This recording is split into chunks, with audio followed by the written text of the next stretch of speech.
অন্য রাজনৈতিক চক্রান্ত, কারণ মোকাররমুল ইসলামকে ফাঁসানো হয়েছে, মুখ্যমন্ত্রী নিজে ফাঁসিয়েছেন।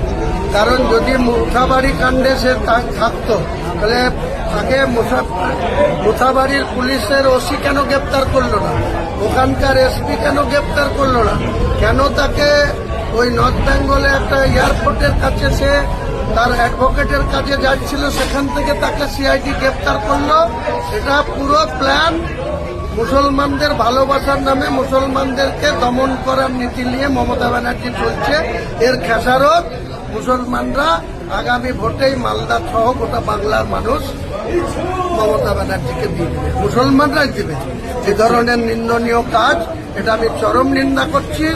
মুখ্যমন্ত্রী এই ধরনের চক্রান্ত বারবার মুসলমানদের বিরুদ্ধে করেন।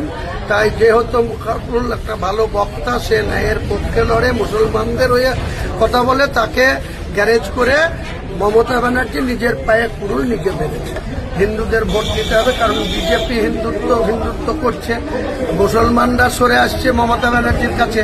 এবার হিন্দুদের তো কিছু ভোট নিতে হবে, তাই মোকাররমুল ইসলামদেরকে মিথ্যা কেসে গ্রেফতার করতে হবে। এই কটা দিন করে নিক, 4 মের পরে প্রাপ্তন হয়ে যাবে, সেদিন সব